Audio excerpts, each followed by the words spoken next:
First activity namin for the day after breakfast ay ang Sun World Fancy Pan Legend. I booked this entire Fancy Pan journey through Klook. Round trip combo na po yun. Sapa Station, first leg ng aming Fancy Pan World. Sun World Fancy Pan Legend. I don't see why you wouldn't get the round trip combo ticket if you're a first timer in Sapa. Picture mo to? When I say round-trip combo ticket, I mean it includes the funicular train, cable car, and peak tram. I'm saying this because there's an option to skip the funicular train and go straight to the cable car. I paid 3,078 sa ticket. So, ang first leg ay ang funicular train. Ay, walang upuan, ma? Wala ka na maupuan. This is in Sun Plaza, Sapa Center, very near sa Stone Church. By the way, may ticketing office din dito sa Sun Plaza, may Starbucks din. As I mentioned earlier, there's an option to skip this ride and go straight to the cable car. Just take a taxi from Sapa Center and get dropped off at Huang Lian Station. Ayoko, ikaw na magbasa niyan. Best start, early morning, 7:30 to beat the crowds. 7 minutes ang duration ng funicular ride.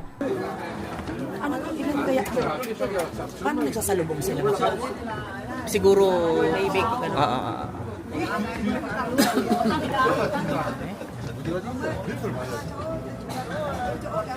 I booked this without checking the weather online and that's my fault. Foggy at walang makita sa funicular ride namin, even yung pabalik. When I checked the weather for the entire trip, may 2 araw na sunny. This is one of the activities na kailangan sunny talaga para makita mo magagandang view.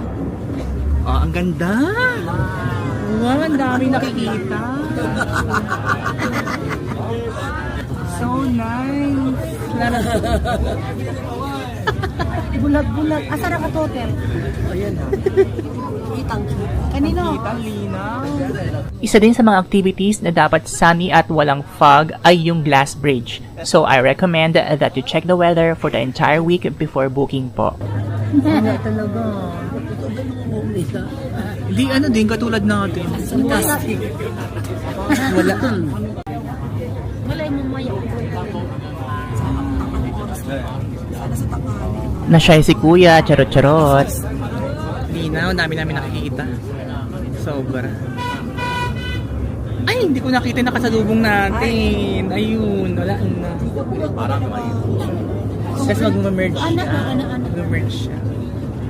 Ay, may part na nag-split siya, tapos mag-merge siya. Ano to ka ng government or private company? Private siguro. Or government siguro. Ano pang binibidyo-bidyo ko?